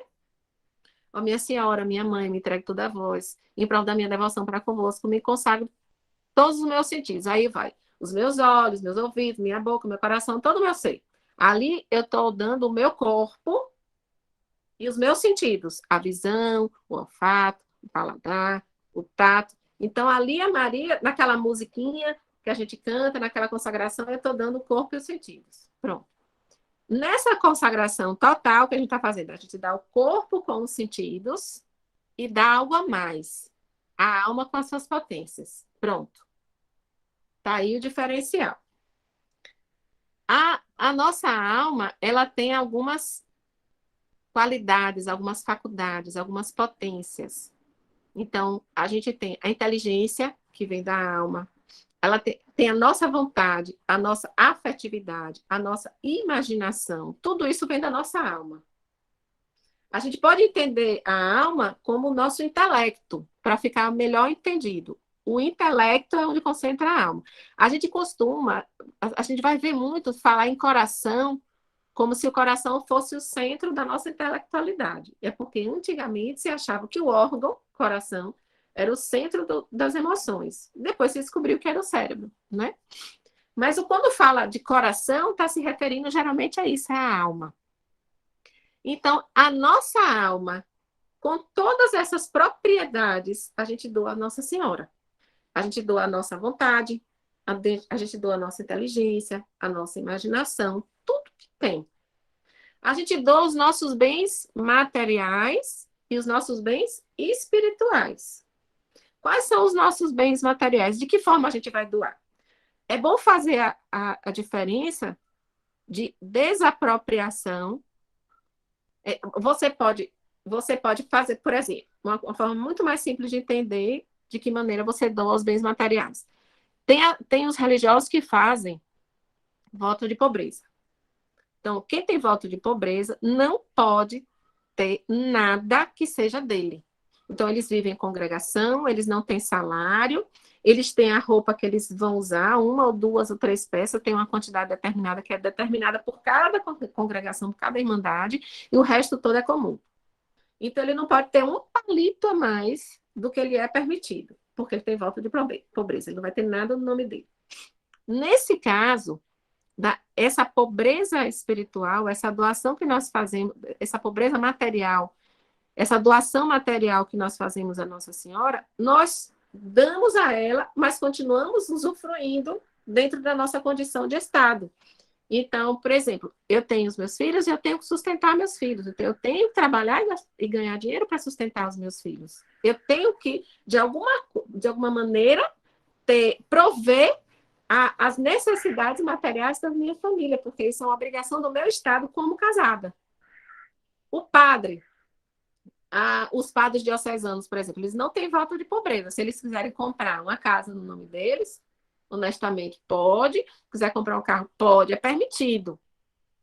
Eles não têm voto de pobreza. Mas se eles se consagrarem à Virgem Maria, tudo aquilo que eles têm passa a ser dela, mas eles continuam usufruindo. Então, eles dão a propriedade, nós damos a propriedade do que temos à Virgem Maria, mas nós continuamos usufruindo. Qual é a diferença?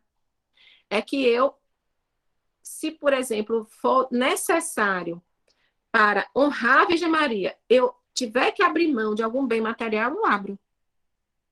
Se eu entender que é da vontade dela que eu use um bem material meu para determinada coisa, eu uso. E ela nunca vai nos deixar desprovidos, ela sempre vai providenciar. Quem é consagrado à Virgem Maria não vai passar necessidade.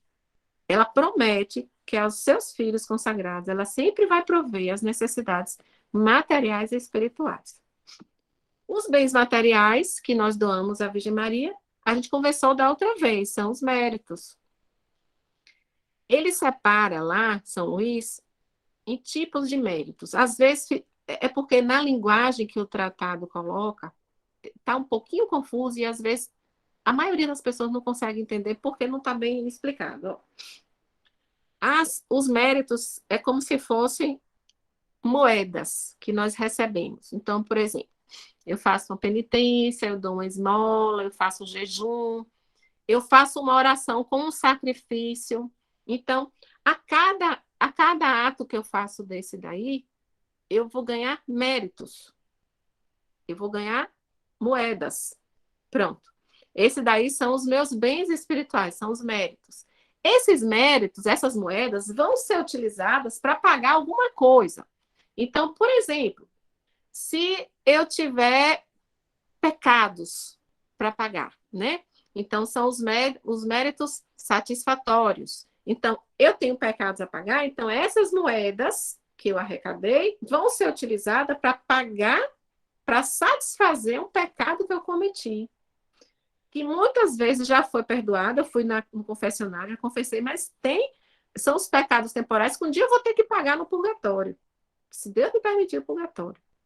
Então, essas moedas vão servir sempre para o pagamento das nossas dívidas. Então, os méritos satisfatórios ou impetratórios servem para pagar as dívidas dos nossos pecados.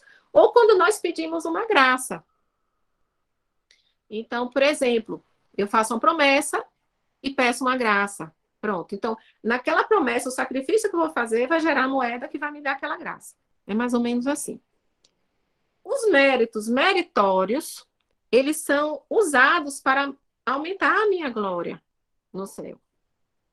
Então, assim, as pessoas que vão para o céu, passando direto para o céu, ou passando pela antessala do céu, que é o purgatório, elas vão ter níveis de glória diferentes, de acordo com esses méritos. Então, se Nossa Senhora está numa condição muito superior a todos os santos e anjos, e etc., é porque ela teve muito mais mérito. Então, esses méritos vão nos acrescentar glória no céu. Então, é por isso que ele faz a diferença entre os tipos de mérito e a aplicação que cada mérito tem. Então, quando a gente se consagra totalmente à Virgem Maria, a gente está pegando todo esse tesouro que a gente junta, devagarzinho, amealhando, dá para ela. Pronto, não tenho mais nada. A minha mochilinha está vazia para eu sair dessa vida. Ai, meu Deus, e agora? Como é que eu vou fazer se eu não tenho mais nada? Como é que eu vou entrar? E eu vou passar a eternidade no purgatório. A gente pode pensar assim. Aí ele já justifica, ele já refuta São Luís. O que é que ele diz lá? Esta mãe, ao ver um filho que se doa com tanta liberalidade, com tanta generosidade, ela não se caberá em generosidade para com esse filho. Então, ao invés de nós fazermos qualquer coisa com a intenção, depois da consagração, a gente já faz diferente. A gente já faz assim: olha, senhora, eu estou rezando esse texto, mas eu quero te pedir por fulano de tal, que está doente, se for possível, e para a conversão dele, para a santidade daquela alma, que a senhora o cure. Mas se isso for da tua vontade, se for do teu agrado. Por quê? Você já deu a ela, você não pode mais tomar de volta. Né? Então, os nossos bens espirituais, nós doamos, inclusive o que já foi feito e o que vamos fazer. A doação total. Lembra que total pega tudo. Tudo, tudo, tudo. Tudo. Mas eu volto a dizer, nem Jesus e nem Maria não se deixarão vencer de reconhecimento pelo seu ato de liberalidade e doação. Não tenho nem dúvida. E aí vem, em seguida, o efeito da consagração, que é um efeito dos mais evidentes, é a grande confiança que a gente desenvolve em Jesus e Maria, é capaz de largar tudo na mão deles e confiar. Olha que bênção. É isso aí, olha, o domínio que Nossa Senhora exerce em nossos corações faz com que a prática da nossa devoção seja tão prazerosa, tão feliz. Isso é graça, porque nada do que vocês fizerem vai ser tão sacrificante como se vocês não tivessem se consagrado a ela. São Luís diz uma frase, é mais ou menos assim, que durante um mês, é o mês da preparação, né? Que nós vamos começar dia 8. Durante um mês, a gente consegue vamos dizer, tantos progressos, tanto mais do que nós conseguimos durante a nossa vida pregressa todinha. esse mês que vocês vão estar se preparando, vocês vão ganhar muito mais do que vocês ganharam a vida toda de vocês até hoje. Pode ter certeza disso. Por fim, dar-se inteiramente a Maria é nada mais, nada menos do que viver as promessas do batismo. As promessas que a maioria de nós não fez, que houve um procurador, foram os padrinhos, né? Os procuradores, eles fizeram as promessas de batismo e através deles, nós renunciamos aos 3 inimigos: o demônio, o mundo e a carne. Depois vocês vão ver lá o ritual do batismo, em que renuncia o demônio, o mundo e a carne, que são os 3 inimigos da alma. Então, no momento que nós renunciamos, através dos nossos padrinhos, e depois caímos, porque todo mundo aqui caiu depois do batismo, o primeiro pecado já foi a primeira queda, já foi a primeira ofensa, já se deixou escravizar pelo demônio de novo, pelo mundo de novo, pela carne de novo. Todos nós já passamos por isso. Então, Nossa Senhora nos chama a viver as promessas do batismo, começar tudo de novo. Só que dessa vez, por um caminho fácil, curto, perfeito e seguro. Olha o que eu disse a vocês que é voltar. Ó. Caminho fácil, porque foi o caminho que Jesus abriu. É a mesma coisa de você chegar a encontrar, passar por uma mata fechada, ninguém passou por lá e você vai ter que abrir com facão, dificuldade, você não sabe o caminho direito, se ferir. Outra coisa é você encontrar o caminho aberto na mata fechada. E você só precisa seguir o que já está lá. Então, esse caminho, que é a Virgem Maria, já foi aberto por Jesus. Por isso que é o caminho mais fácil. É o caminho mais curto porque ela nos dá a condução, ela nos mostra o caminho melhor. Ela vai mostrar por onde é mais fácil, mais curto e o caminho melhor. Lembre-se que em 30 dias a gente vai galgar um caminho muito maior espiritualmente do que na vida inteira. É mais curto. É mais perfeito porque Nossa Senhora é a perfeição. Então, no caminho perfeito não tem como não ser perfeito. E ela é mais segura porque no meio do caminho não vai ter os obstáculos, as dificuldades que o demônio vai colocando. Porque ela não tem amizade com o demônio e onde Maria está, ele foge. Então, é esse caminho fácil, curto, perfeito e seguro. É o da Virgem Maria. A gente termina aqui esse capítulo. Alguém quer falar alguma coisa? Demorei mais do que gostaria, né? Não queria deixar vocês até essa hora, não. Eu me empolgo. Vocês querem falar alguma coisa? Daí seria possível mandar o link do primeiro e do segundo capítulo, porque eu não assisti às aulas, só estou assistindo essa de Mando de hoje. novo. Mando, Obrigada. tranquilo. Eu boto lá de novo. Se alguma dessas coisas que vocês me pediram eu esquecer de colocar no grupo, vocês podem me lembrar, viu? Pode colocar lá que eu vou. Outra coisa. Eu e Matilde, a gente criou um outro grupo, porque aquele grupão, às vezes, foram pessoas que entraram assim, sem saber nem o que estavam fazendo lá. Aí, alguém chamou, alguém mandou colocar. E aí, assim, vem aquele mundo de informação, as pessoas vão... Alguns empolgados, aí postam muita coisa, aí tem gente que vai perdendo informação importante. O que é que eu fiz?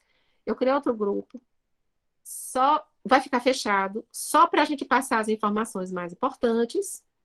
Vou botar um link agora, quando terminar aqui, eu boto o link. Vocês entram lá. É um grupo fechado, não vai ter acesso de nada, é só para vocês terem, assim, ficarem mais bem direcionados, tá certo? Mas é muito importante vocês entenderem que é mudança de vida, não é moda. Não é moda, é mudança de vida. É muito importante. Se alguém de vocês estiver com dificuldade, me fale. Se vocês tiverem, assim, algum problema relacionado ao entendimento da consagração, me falem. Tem gente que já conversou comigo, disse que está passando por batalhas. Faz parte, viu? Olha, o demônio odeia essa consagração. Veja o que São Luís disse.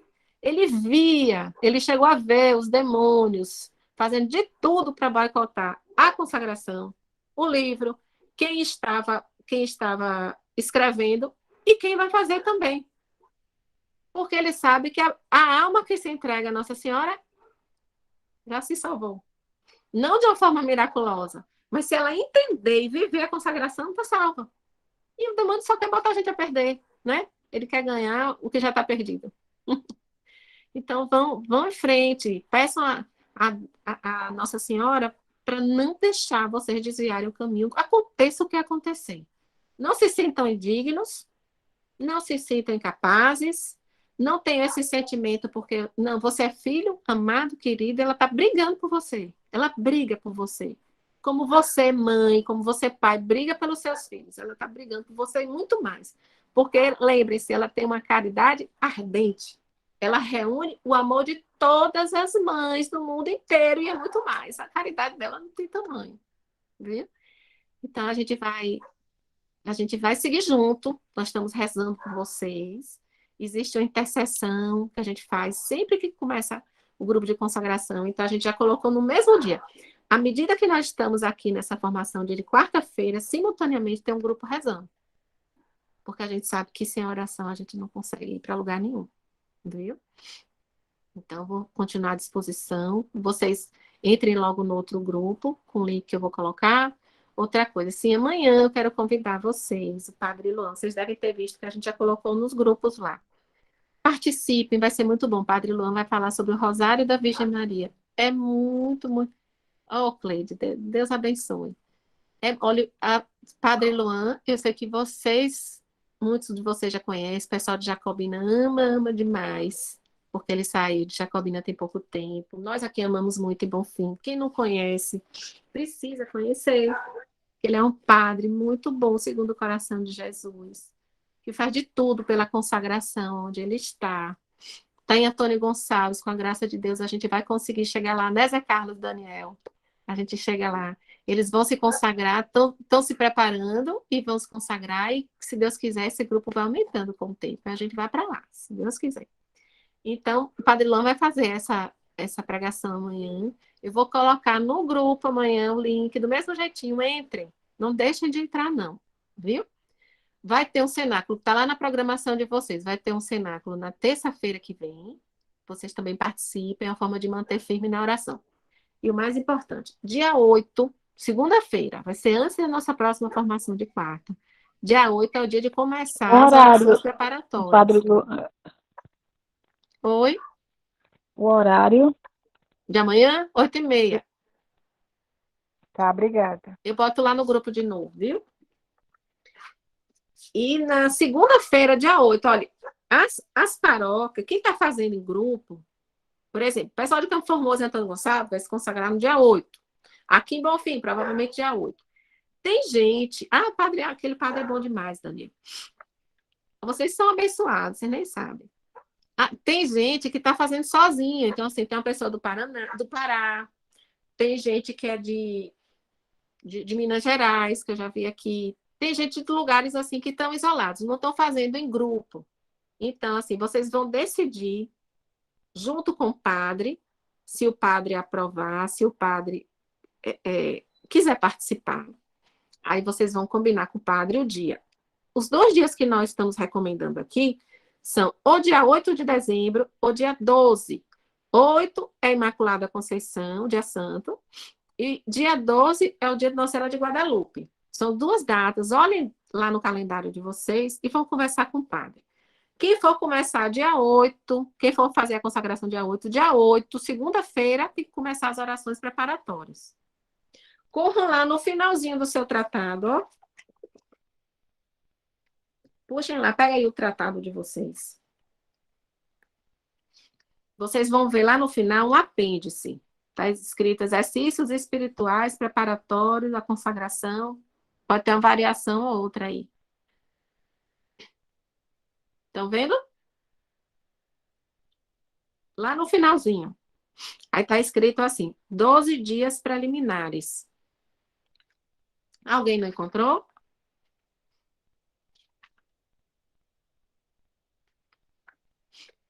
Já? Lá no final. Se eu não me engano, a edição da Cleofas, eu não tenho certeza, mas eu acho que é a edição da Cleofas, não tá tendo, não tem esse apêndice aí. Mas eu vou colocar no grupo também, ó, mais uma coisa para vocês me cobrarem, viu? Eu vou colocar, que eu tenho um PDF aqui, eu boto lá, as orações preparatórias, que fica aí até mais fácil, para quem quiser ir direto já no PDFzinho, quiser imprimir. Aí tá assim, ó, 12 dias preliminares. Nossa preparação é de 30 dias. Então vai ser assim. Pronto, Sônia. Vai ser assim, ó, 12 dias e mais 3 semanas. Renovação. Ela vai renovar, é? Ótimo. Graças a Deus. Aí ela vai renovar, ela pode renovar junto com vocês, no mesmo dia que vocês vão se consagrar. Tem PDF do tratado. Me cobre que eu boto lá também. Viu? Matilde já colocou aí algumas vezes, a gente bota de novo. Viu? Então, no mesmo dia, a gente chama as pessoas que vão renovar a consagração a fazerem no mesmo dia da consagração. Vai ser uma solenidade só. Um rito só. Viu? Só que quem vai renovar não precisa ler, não é obrigado a ler o tratado de novo. Se quiser, é bom. Mas, obrigatoriamente, é só fazer os 30 dias de oração. Então, nos 12 dias preliminares, que começam, para quem vai se consagrar em 8 de dezembro, começa dia 8, segunda. Pronto. Certo. Aqui, ó. 12 dias preliminares, eles são empregados em desapegar-se do espírito do mundo. Observe. 2 orações apenas são pedidas. Veja como é pouco, viu? Vinde Criador Espírito e vinde Espírito Criador. E Ave Maristela. Então, vocês vão passar 12 dias rezando essas 2 orações, independente das orações que você já costuma fazer. Rezar terça, rezar rosário, que você já faz, continua. Mas vocês vão acrescentar essas 2 orações. Toda vez que vocês forem rezar, vocês pedem ao Espírito Santo para lhe fazer desapegar das coisas do mundo. Vocês vão perceber como isso vai ser bem natural, vai ser bem interessante. Vocês vão ver como você realmente vai percebendo algumas coisas ao seu redor, os seus apegos, você vai começando a notar coisas que talvez você nunca tivesse visto antes. E cada vez que você renova, isso vai sendo aprofundado, viu? É incrível. É só abrir o coração que ela faz, viu? Então, a partir de segunda, gente, eu vou colocar um calendáriozinho, uma agendinha com as datas. Quem vai se consagrar em 8 de dezembro e quem vai se consagrar em 12 de dezembro. Para quem vai fazer em grupo, vai combinar com o padre. Quem vai fazer sozinho, fala com o padre. Se o padre apoiar e quiser fazer durante a missa, faz. Ótimo. Se por um acaso alguém não tiver apoio do padre, pode acontecer também. Não se entristeça, não esmoreça, porque você pode fazer a sua consagração sozinha. A santa escravidão é uma escravidão voluntária. Você e Deus. Não tem problema. Você vai, participa da Santa Missa, quando terminar a Santa Missa, você chega diante da imagem de Nossa Senhora e lê a fórmula da consagração. Pronto, você está tão consagrado como qualquer outra pessoa. Mas tente primeiro com o padre, com jeitinho. Às vezes o padre não conhece, tem muito padre que ainda não conhece. Quando é um padre que está mais aberto e não conhece bem, ele diz, eu quero ver como é, eu quero conhecer. Tem uma amiga nossa aqui que deu um tratado para o padre ler. E por aí vai, viu? Mas se por acaso não tiver a receptividade que você espera, não se entristeça. Nada disso vai ser obstáculo para você se consagrar, não, tá? Então, vamos fazer a oração junto, gente? Aqui. Essa é a oração mais antiga, que faz referência a Nossa Senhora como Mãe de Deus. É uma oração que foi encontrada no século III, no Egito. Por isso que ela é também chamada, ela é chamada de Subtum Presídio, ou Sob Tua Proteção, ou Oração do Egito. Vamos todos juntos rezar. A vossa proteção recorremos, Santa Mãe de Deus. Não desprezeis as nossas súplicas em nossas necessidades, mas livrai-os sempre de todos os perigos, ó Virgem gloriosa e bendita. Amém. Livrai-nos aí, viu? Amém. Então, é sempre começar e terminar com a Virgem Maria. Lembrando que sábado agora é o primeiro sábado do mês. Lembra da devoção reparadora? Vou botar lá. Vocês vão ter um monte de coisa para olhar que eu vou botar lá, viu? Mas olhe com atenção cada um desses detalhes. Tem muita riqueza ainda para a gente beber. Bom que vocês estão com sede. A senhora pode colocar essa oração no grupo, porque eu não achei aqui no meu tratado, não. Eu não vi. Qual oração? As 2 orações da preparação? Essa que a gente acabou de rezar agora. Pronto. Eu não achei no meu tratado. Pronto. Essa não tem no tratado, não. Viu? A que tem no tratado são só as que são usadas nessa preparação. Que durante 12 dias vocês vão fazer as duas orações. Vinde, Espírito Criador e Ave Maria Estela. Mas eu vou colocar aqui. Eita, apagou. Apagou foi porque acabou aqui a bateria. Eu esqueci de botar na tomada. Pronto, mas é isso, gente. Ai. Vou botar aqui para não acabar com a gravação. Então é isso. A gente começou com Maria, termina com Maria e vamos seguindo junto aí ao longo desses próximos 30 dias. Não esmoreçam, não desanimem, não se sintam menores do que qualquer outro filho que a Virgem Maria tem, porque você é especial para ela. Viu? Estamos aqui à disposição. Qualquer dúvida é só chamar. Então, estivemos aqui reunidos em nome do Pai, do Filho, do Espírito Santo. Amém. Salve Maria Imaculada e uma boa noite de sono e descanso para vocês. No colo de Nossa Senhora. Até semana que vem. Até amanhã. Vou estar esperando vocês amanhã. Boa noite. Até mais. Um cheiro. Amém.